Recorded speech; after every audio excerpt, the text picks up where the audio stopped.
Hey everyone, welcome back to Dunrovin Ranch in lovely Lolo, Montana. I am your very own ranch manager, Kelly. Thanks for coming to Ranch Talk today. It's beautiful out, probably 50 something, but it's not raining, which we can be thankful for. And because it's not raining, we are going to be irrigating our pastures very soon. And I want to tell you what that means, what pasture management looks like, and what you can expect to see over the summer. In here especially, this is our south pasture, we call it. That's because Missoula is north.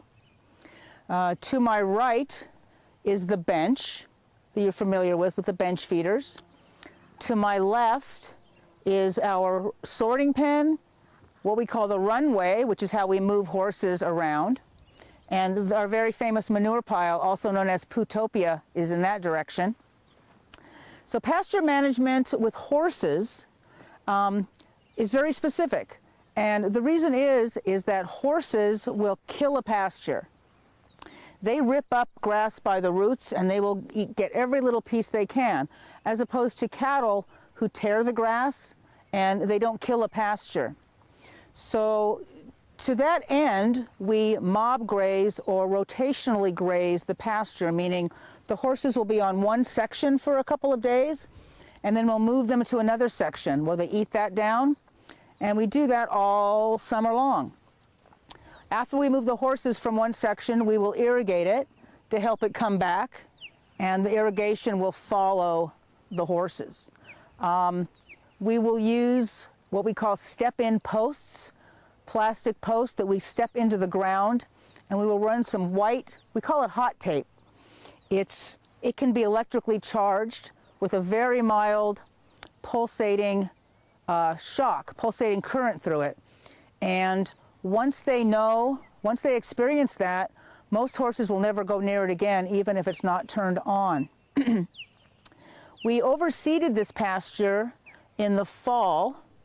We spread new pasture seed, a mix of, I think, alfalfa, timothy, orchard grass, maybe some brome, and then we spread our composted manure on it in hopes that it would really come back vibrantly. It hasn't come back as much as we'd like, but I do see fresh areas in here. Ideally, and people like all things horse-related, everyone disagrees on the right way to do things. Ideally, you let it come up to 12 inches high, the grass. You let the horses mob graze it down to about 3 inches, and then you move them off and let it come back to 12 inches. We have been doing some weed abatement here, and we've been doing that naturally with a solution of canning salt dissolved in water. Then we add apple cider vinegar and dish soap, which helps it adhere to the leaves. We were out here spraying a lot of them, and I can see that what it's done is kill some of the leaves, but I don't know that it got rid of all of it, which is fine. There's normally a lot of thistle in this pasture, but we really pulled it out in the fall, and I don't see a lot of thistle, which is nice. All of our horses are able to be on grass. On grass means they can be out at pasture eating, with the exception of Butte, the small black horse with the white star. He is, we suspect, insulin resistant, which means he has a negative reaction to certain kinds of sugars. And someone asked about that on chat, and basically a symptom is, we call it getting crusty. They have a crusty neck. The area under their mane is called their crest, and it gets real thick and hard. They also get certain fat pockets on their hip area. And also he gets very sore feet. His feet get inflamed if he gets too much of those sugars. So no grass for Butte. To irrigate this pasture we use, we call these little squirts. They're aluminum, they're pretty lightweight, and we connect them with, this one's a non-connected one, but I can still show you. We connect them with this hose, and there's a nice little interlocking system to hook them to the little squirt like this. And to move them, we disconnect from over there. I'll show you the main valve. And people do it in different ways. People move just the squirt. People move the whole thing at one time, which can be awfully frustrating and heavy. So every couple of days, you'll see us move the whole line of sprinklers back and forth across the pasture, making sure we keep it alive and growing during the hot summer months.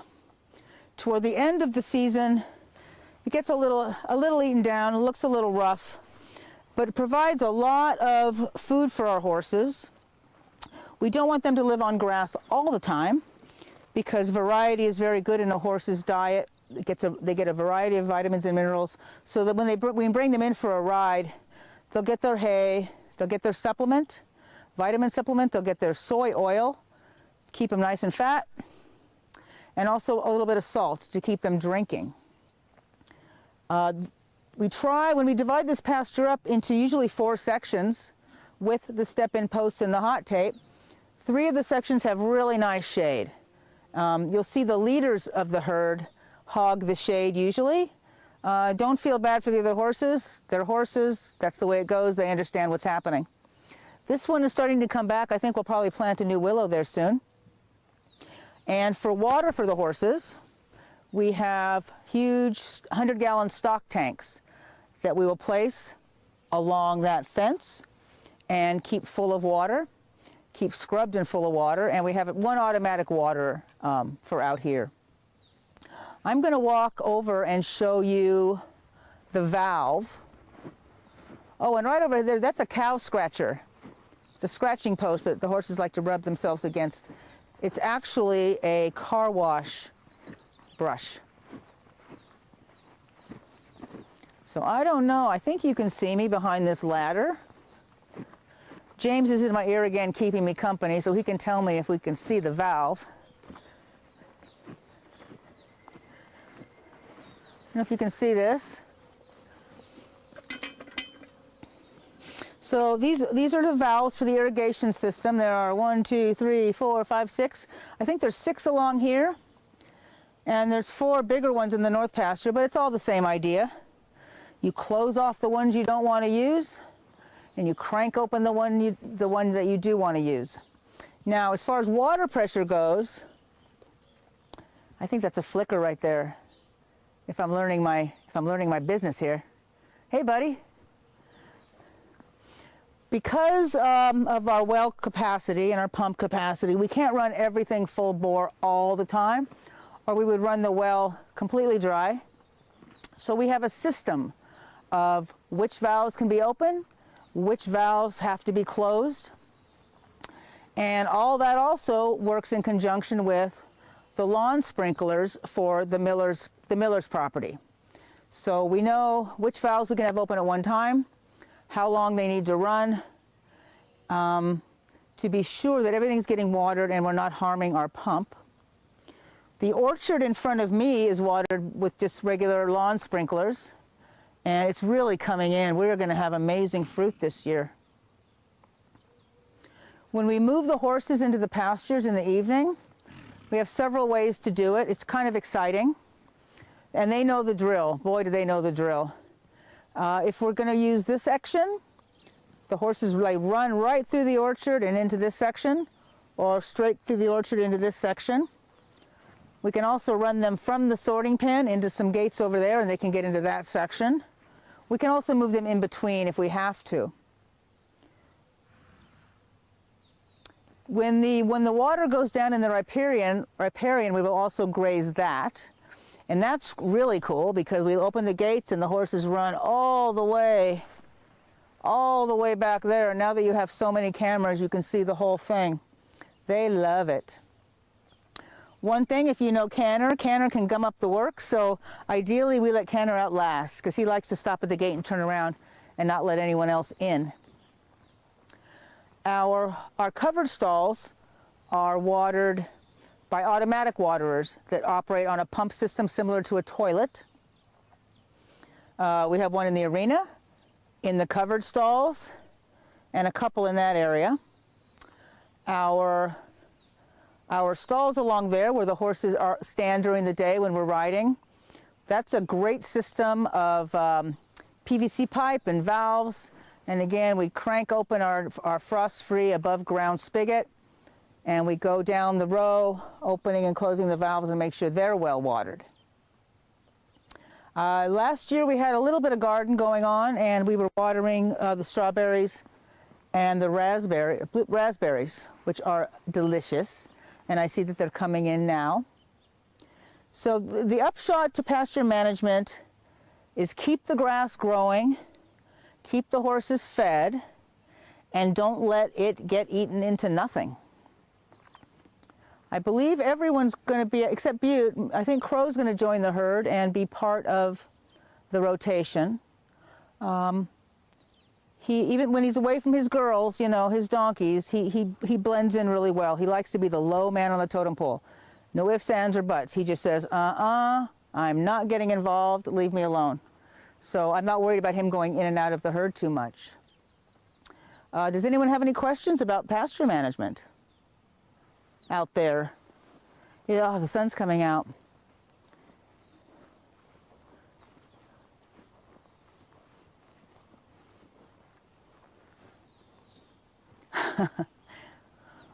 Comment on my clothing? Excellent. No, these are my, okay, here we go. Here's the story. No, they're not new boots. They're newish boots that I got for the March-April season because the boots I had were leaking and were not warm enough. So these, shout out to Baffin, these are some Baffin boots that I wear for mild weather, and I also have new Baffin boots for snow. Thank you for asking. I think we need to notify Baffin. Oh, it's beautiful out here, everyone. I wish you could be here. Well, you kind of are, aren't you? You know.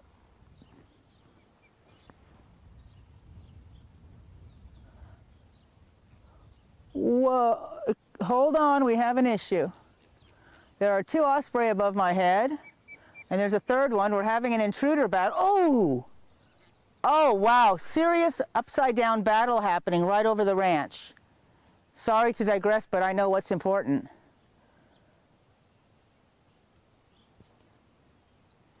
Okay, who's coming back? Someone's coming back to the nest, and someone just chased off the intruder. Man, oh, when they go upside down and put their talons up, whoo, that's scary. I don't want to mess with them. I hope they never think I'm a threat. We have a pump in the ground that away. If you wonder where it is, we have an art shed where our art supplies are kept, and in the floor of that is the pump, the well pump, and there's also another, the actual well, I believe, is next to the miller's home. And right in front of me here is right here is a metal box with a switch, and that turns on the whole Megillah right there. You turn that on, and you've already prepped everything because you don't want to turn that on and have everything closed, because then you will blow everything up. So you prep everything, you make sure you double, you triple, you quadruple check, and then you flip that switch. And what I tell everyone is it takes a while for the pressure to build, for the sprinklers to start going. And what I tell everyone is you have to stand here and wait for everything to go on. Do not walk away. And just when you think it's not going to happen and you better turn that pump off, that's when it goes. That's the actual timing. Just when you think it's not going to work, it starts to work, and then you're good.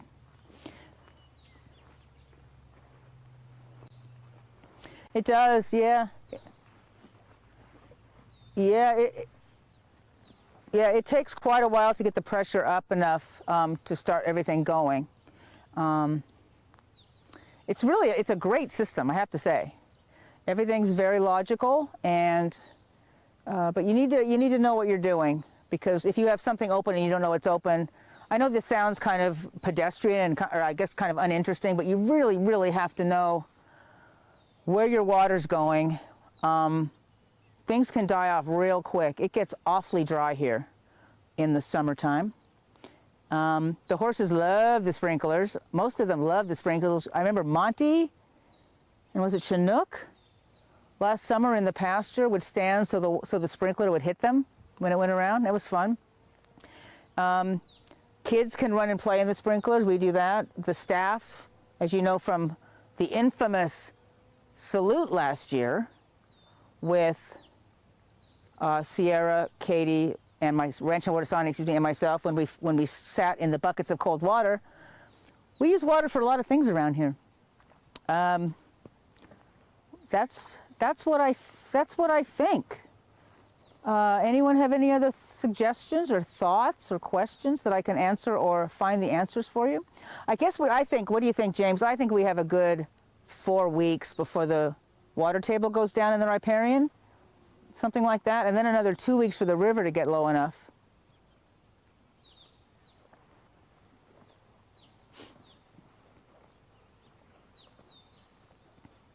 Yeah, we're due for some rain. That doesn't help. And so in lieu of our ranch and river rides, which I know you enjoy watching, we are hauling out to our part day ride. And in fact, I'm taking a nice lady and her 20-year-old son on a short part day first thing tomorrow. So I will be out here at 6:30 in the morning getting ready for that. You can watch that. That's always fun. And then we'll be back noonish because they have to get out of here. And then we've got the last homeschool, the last advanced homeschool group of the season, and the last pony club, Wednesday 4 o'clock pony club tomorrow. And then the season begins in earnest. I'll be working with Augie again on Thursday. We hope it's another holy moly day. That's what I'm hoping for. That's our thing now. If I have like a couple of holy molies during the training session, then I think we're good. And holy moly is me being surprised that I'm actually doing it with him. We'll see. Oh, I'm starting to tie up the hops as well. You'll see those growing. There's a lot going on here. It's really beautiful. It's greening up nicely. And I think that's all I can tell you on irrigation and pasture management.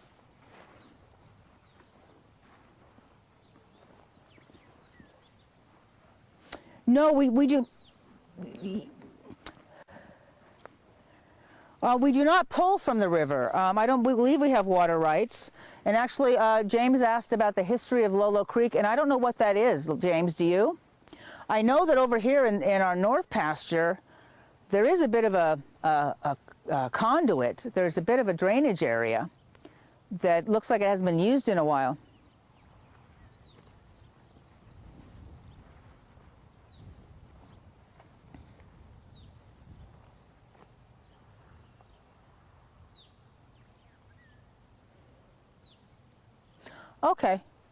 Okay, so James is telling me that the Millers had rights to flood irrigate from Lolo Creek, which basically means you just let the water out and it covers everything, and that's where you get your water. But James is telling me the Millers opted to let Lolo Creek be Lolo Creek and not use it for that purpose. That's interesting. I didn't know that, James. That's why he's an inch tall and sitting right here.